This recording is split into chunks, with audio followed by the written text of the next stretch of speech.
before we check on our rooms, I think Berna wants to feed the kois. There. Ano ba naman yung 20 pesos to feed the kois? Berna, dito ka banda. Para susunod sila sa'yo. Dito ka banda. Okay. Maganda rin pala dito sa hotel. Pagka you have nothing to do, you can just feed the kois. Just like what the kids are doing here at what do you call this again? This Bellevue Resort. Oh, lapit ka. Medyo baba ka ng konti para lalapit sila sa'yo. Hindi, baba ka ng konti. Hindi nila alam na gusto mo mag-feed eh. Ayan oh, ayan na sila oh. Oh, yes. This is the business of my son-in-law. David Nang. David, dapat magpunta ka rito sa dito sa resort na to. Ang dami nilang kois here at Bellevue. Oh, look at that. Oh, iba-ibang kulay ng kois, oh. Ha? Magandang quality ng kois nila, oh. Sa kaya nabibili yan? Why don't we ask David Nang? Ayan, David, actually, my son-in-law is in Japan right now because his main business is selling kois. Oh, wow! Look at those kois, oh. Nagkakagulo na sila. Ha? Ubus na yata pagkain mo. Ayun, oh. Oh, good quality. Ang gaganda ng mga kulay nila, oh. Oh, ayan, Berna, naku, nagkakagulo na sila. Hindi kaya, hindi kaya nagagasgasan yan pagka pinipid mo. Ayun, oh. Oh, look at them, oh. They're scrambling for the food. Pero matataba sila, ha? Oh, enjoy si Berna Baron. Yes. It's really quite relaxing just to feed the kois. Dito pa rin sila, Berna, oh. Akala nila ako yung mag-feed, oh.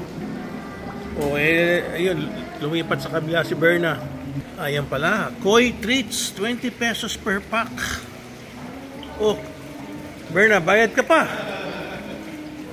Ayaw mo na magpakain? 20 pesos. Tara na sa kwarto. Let's check on the room na. Binubola-bola mo yung mga koi. Wala ka ng pagkain eh. Wala ka ng food eh. Oh, wala ka na raw food binibigay eh. Lumalapit, akala lang may food ka pa. Huh? Good quality yan sila, oh. Tsaka ang tataba nila. Huh? Actually, laki ng koi pan niya, oh. Hanggang dito sa dulo. Panay koi pan. Panay koi. So, this is the lobby of the hotel and now we're going to check our room. Ayun, meron palang Lamyan. Ayun, Lamyan Modern Cuisine. Ayan, Berna, oh. Merong poster ng massage dito, oh. May discount daw, may promo.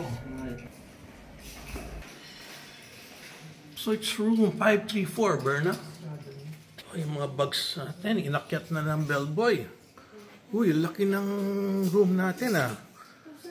Oh, look at that. Importante yung view. Parang madilim, ah. Mali yata yung bukasan mo, Berna. Ayun, nabuksan mo na. Okay. Most important is the view. Pero malaking rooms nila. Ocean view ang kinuha mo, di ba? Yeah. Oh, okay. Let's see the ocean view. Ayun yung mga kois kanina, oh. All right. It's a nice view from the room. Nadidinig pa yung mga singers. At doon kami kumain sa bar kanina ng very delicious oysters. Ganda pala ambience sa gabi. And they have 2 chairs outside, and that's Berna Baron already inside the room. So tomorrow, Dolho is over there, yung kanyang magandang dive site, and that's where we can experience the giant sea fans. Ang laki ng kanyang balcony. So let's go inside again. Well, the rooms are pretty big. Yeah, meron pa pwedeng another person dito. Pwedeng gawing bed.